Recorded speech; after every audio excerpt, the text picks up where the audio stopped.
One nation one election కాదు one nation one party ఇది టార్గెట్గా ఒక్కో ప్రాంతీయ పార్టీని బలిపీఠం ఎక్కిస్తున్నారా?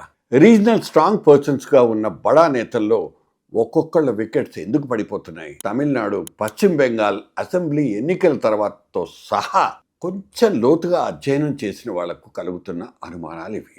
ఒకప్పుడు రాష్ట్రాల్ని శాసించిన ప్రాంతీయ సింహాలు ఇప్పుడు ఢిల్లీ పెద్దల ముందు తల మోకరిస్తున్నాయి, వంచుతున్నాయి. బీజేపీ వేస్తున్న one nation one party master sketch పర్ఫెక్ట్గా వర్కౌట్ అవుతోందా అనిపిస్తోంది.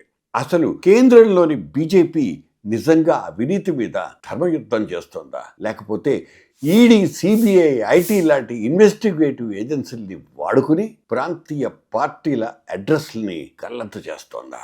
డేటా చూస్తే నిజాలు భయపెడతాయి. గత 10 సంవత్సరాల్లో ఈడీ నమోదు చేసిన కేసుల్లో దాదాపు 95% కేవలం ప్రతిపక్షాల మీదే.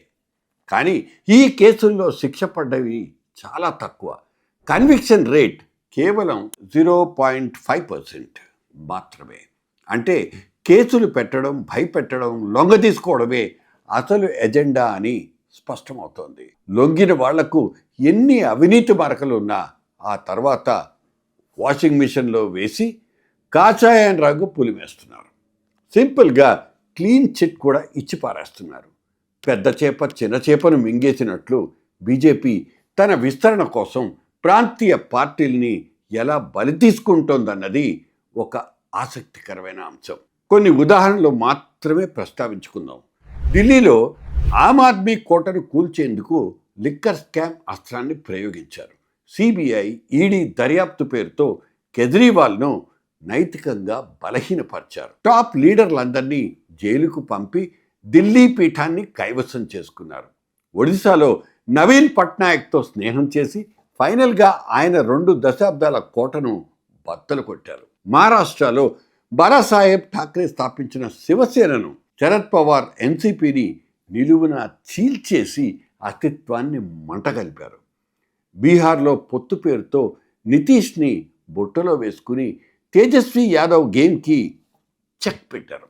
ఆ తర్వాత తెలివిగా నితీష్ని దాదాపు జీరోగా మార్చి పారేశారు. తేజస్విని పైకి లేవకుండా చేయటానికి ల్యాండ్ ఫర్ జాబ్ స్కామ్ను నిరంతరం వాడుకుంది బీజేపీ. ఇక బెంగాల్లో మమతా బెనర్జీ మీద సెంట్రల్ ఫోర్సెస్ని ప్రయోగించి అక్కడ కూడా కాషాయ జెండాను పాతేశారు. సర్ పేరుతో ఓట్ల తొలగింపు ద్వారా తృణమూల్ నడ్డి విరిచేయటం సరికొత్త పొలిటికల్ హాట్ టాపిక్ అయింది. 2021 ఎన్నికల రిజల్ట్స్ వచ్చింది మరుసటి రోజు నుంచే 2026 ఎన్నికల కోసం అక్కడ బీజేపీ ఆపరేషన్ స్టార్ట్ అయింది. రేషన్ స్కామ్, టీచర్స్ రిక్రూట్మెంట్ స్కామ్ల పేరుతో తృణమూల్ మంత్రుల్ని జైల్లో వేస్తూ ఆ పార్టీని నిర్వీర్యం చేశారు. ఇక సౌత్లో కూడా ఇదే ఆపరేషన్ రన్ అవుతోంది. రండి చూద్దాం.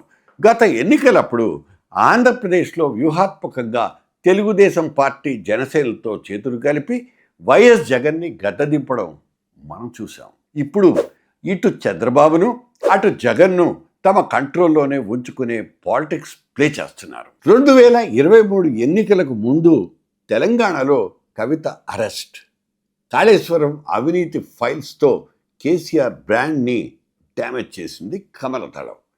తమకు అంత ఛాన్స్ లేదు కాబట్టి బీజేపీ పెద్దలే పరోక్షంగా కాంగ్రెస్కు లైన్ క్లియర్ చేశారనేది సామాన్యుడికి వచ్చే అనుమానం. ఇక త్వరలో కీలకమైన పంజాబ్ ఎన్నికలు రాబోతున్నాయి. రాబోయే ఆపరేషన్లకు బీజేపీ వాడుతున్న 3 డేంజరస్ టెంప్లెట్స్ ఏంటో తెలిస్తే షాక్ అవుతాం. అందులో మొట్టమొదటిది సర్. బెంగాల్, బీహార్లలో ఓట్ల తొలగింపుతో ప్రత్యర్థుల్ని ఎలా మట్టి కర్పించారో తెలుసు. అస్సాంలో దిగ్విజయంగా 3వసారి అధికారంలోకి వచ్చింది బీజేపీ. ఇందుకు ఉపయోగించిన అస్త్రం డీలిమిటేషన్. సీట్ల సంఖ్యను పెంచకుండానే నియోజకవర్గాల పునర్విభజన చేసి పారేశారు. అంటే మైనారిటీ ఓట్లు గంపగుత్తగా ఉన్న ఏరియాల్ని విడగొట్టి బీజేపీకి అనుకూలంగా ఉండే హిందూ ఓట్లను ఒకచోట చేర్చి మ్యాప్ గీశారు. రాబోయే రోజుల్లో దేశవ్యాప్తంగా ఇదే టెంప్లెట్ వాడి ప్రాంతీయ పార్టీల సీట్లను, మైనార్టీల ప్రాతినిధ్యాన్ని తగ్గించే అతిపెద్ద కుట్రకు రంగం సిద్ధమైంది. బీజేపీ నెక్స్ట్ టార్గెట్ పంజాబ్, తెలంగాణలో జెండా పాతడం. పంజాబ్లో ఆప్ పార్టీని గద్దెదింపడం ఫస్ట్ టార్గెట్. ఢిల్లీలో కేజ్రీవాల్ను పడగొట్టిన తర్వాత కమలం కన్ను పంజాబ్ మీద పడింది. ఢిల్లీ లిక్కర్ స్కామ్ మూలాలు పంజాబ్లో ఉన్నాయని ఇప్పటికే ఏజెన్సీలు రిపోర్ట్స్ ఇచ్చాయి. ఇంకోవైపు పంజాబ్లో ఉన్న తీవ్ర ఆర్థిక లోటును కేంద్రం ఎన్కాష్ చేసుకుంటోంది. బార్డర్ స్టేట్ కాబట్టి జాతీయ భద్రత, ఖలిస్తాన్ ముప్పు పేరుతో బీఎస్ఎఫ్కు అధికారాల్ని పెంచారు. ఇక గవర్నర్ ద్వారా ఆ ప్రభుత్వాన్ని పడగొట్టేసేలా గ్రౌండ్ ప్రిపేర్ చేస్తున్నారు. ఆ తర్వాత 2028 ఎన్నికలు జరిగే తెలంగాణ. ఇక్కడ మోదీ షాలకు బీఆర్ఎస్ ప్రధాన శత్రువు. సౌత్లో కర్ణాటక తర్వాత బీజేపీకి అతి పెద్ద హోప్ తెలంగాణ. గత జనరల్ ఎలక్షన్స్లో ఏకంగా 8 సీట్లు గెలిచిన తర్వాత కాన్ఫిడెన్స్ బాగా పెరిగిపోయింది.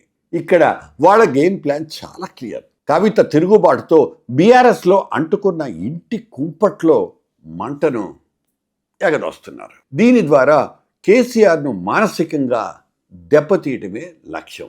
ఆ తర్వాత బీఆర్ఎస్ నేతల్ని బీజేపీలో చేర్చుకునే ఆపరేషన్ ఆకర్ష్ కూడా మొదలవుతుంది. తెలంగాణ సెంటిమెంట్ను డైల్యూట్ చేసేసి ఇక ప్రతిపక్షం అనేదే లేకుండా చేస్తున్నారు. ఆ తర్వాత రేవంత్ రెడ్డి టార్గెట్లోకి వస్తారు. కాంగ్రెస్ ప్రభుత్వం ఇచ్చిన 6 గ్యారంటీలు అమలు కాకుండా కేంద్ర నిధులకు బ్రేక్లు వేస్తున్నారని ఇప్పటికే ఆరోపణలు ఉన్నాయి. 2028 నాటికి ప్రభుత్వ వ్యతిరేకతను రాజేసి దాన్ని తమకు అనుకూలంగా మార్చుకునే పక్కా స్కెచ్తో బీజేపీ స్టెప్స్ వేస్తోంది. ఇదంతా చూస్తుంటే మీకు డౌట్ రావచ్చు, ఇక మిగిలే ప్రాంతీయ పార్టీ ఏది అంటూ.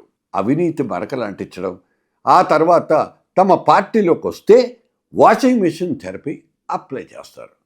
కాదు కూడదు అని ఎదురు తిరిగితే మాత్రం ఇక దర్యాప్తులు, డైరెక్ట్ జైలు లాంటి ట్రిక్కులు ఎలాగో ఉంటాయి.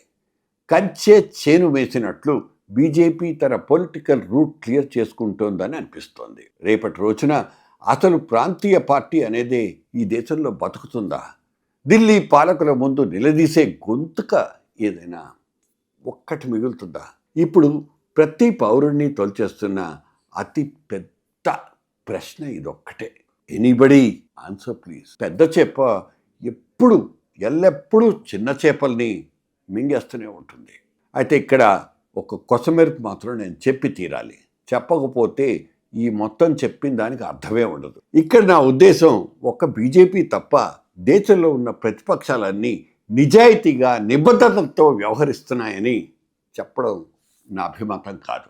పశ్చిమ బెంగాల్లో గత ప్రభుత్వాలు చేసిన ఎన్నో వ్యవహారాలు, అక్కడి శాంతి భద్రతల పరిస్థితులను చూసి సామాన్యులు భయభ్రాంతులకు లోనైన ఎన్నో సంఘటనలు, సందర్భాలు ఉన్నాయి. బీహార్, ఉత్తరప్రదేశ్లతో పాటు తమిళనాట అసెంబ్లీ సాక్షిగా ఇదే ద్రవిడ పార్టీలు చేసిన అకృత్యాల్ని, అవినీతిని ఈ దేశం కళ్ళారా చూసింది. కర్ణాటక కప్పల తక్కెడ రాజకీయాల్ని వీక్షించింది.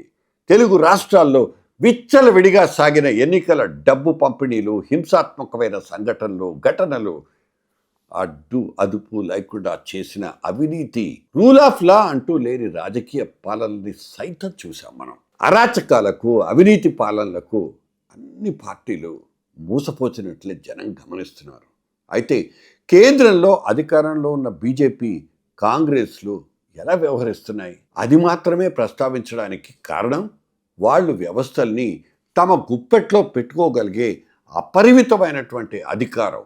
ఇటువంటి నేపథ్యంలో అటువంటి సంస్థలు తమ విధుల్ని సమర్థవంతంగా, నిజాయితీగా నిర్వహించకుండా జోక్యం చేసుకోవడమే ఇన్ని సకల అనర్థాలకు దారితీస్తుందని చెప్పాల్సి వస్తోంది.